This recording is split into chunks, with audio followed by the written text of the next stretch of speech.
The physics of balloons. First, let's talk about thermodynamics as it applies to balloons, starting with the lesser-known zeroth law.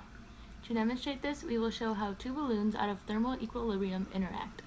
This law begins with the definition of thermal equilibrium, which is when two objects in physical contact do not exchange heat. Further, the zeroth law is the observation that if A and B are the same temperature and B and C are the same temperature, A and C must be the same temperature or in thermal equilibrium. This law was discovered after the other laws of thermodynamics, but was considered so important that it was placed before them. This observation led to the invention of the thermometer.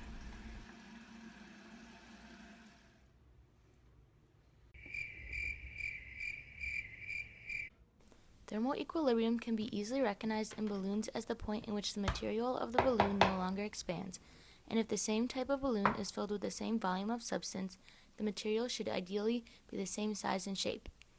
It is clear that the two balloons, one now frozen and one left room temperature, are out of thermal equilibrium. This can be further proven by the fact that the two balloons are now exchanging heat since they are in contact. Before the green balloon was put in contact with the blue frozen balloon, it was in thermal equilibrium with its surroundings.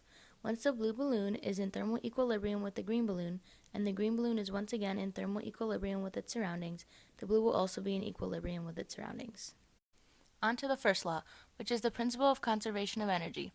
When heat is added to the air inside of a balloon, the balloon expands, doing work on the air around it to move it away. Since the temperature of the air in the balloon increases, the internal kinetic energy rises. This law yields the equation that the heat added to the balloon plus the work done by the balloon must equal the change in internal energy. Let's do a practice problem. Imagine you have a green balloon and you decide to add 80 joules of heat to it because who doesn't love warming up their balloons? Now let's say it does 70 joules of work on the air around it.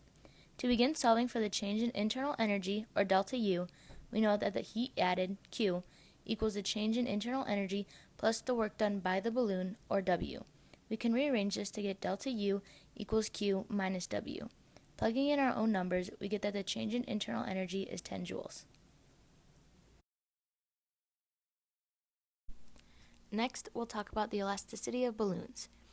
Here, we have a stress versus strain graph of a balloon. Stress is the size ratio of a balloon inflated versus uninflated, and the strain is the tightness of the rubber molecules pulling on each other. At first, the balloon must overcome its initial strain. For most people, this is the hardest part of blowing up balloons.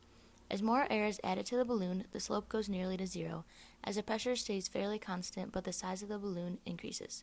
Eventually, the balloon will tighten and grow harder to inflate. At this point, the stress is growing faster than the strain. The fracture point is where the balloon pops.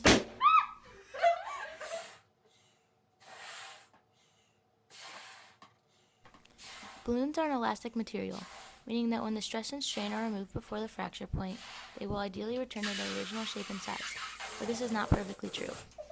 Due to the deflation curve, the uninflated size is slightly larger than the size of the rubber that was never blown up.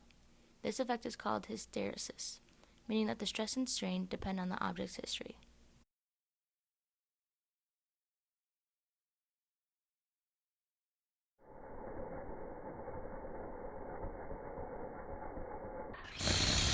Gases and liquids in the presence of gravity exert an upward force on any object submerged in them.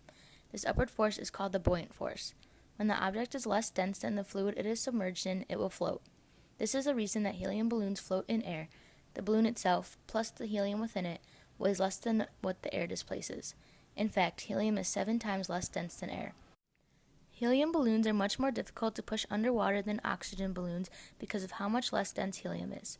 Since the density is lower, the weight is also lower, and the gravitational force assisting the push is much less than it is with the oxygen balloon, even if the buoyant force is the same on the two.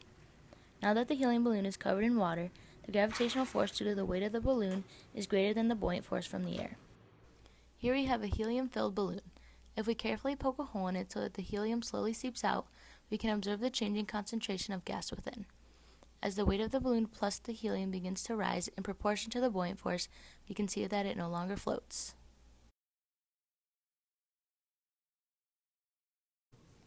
Let's go back to your green balloon. Let's say you fill it with 1 liter of whatever you feel like filling it with. It doesn't actually matter.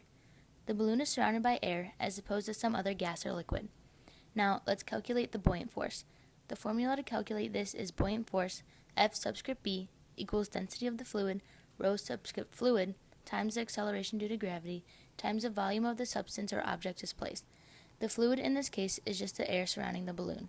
You may feel as though nothing is being displaced, but the volume of the balloon is what we will use for this part of the calculation. After looking up the density of air and converting liters to meters cubed, we can plug our numbers into this formula and find that the buoyant force acting on the balloon is 0.012 newtons.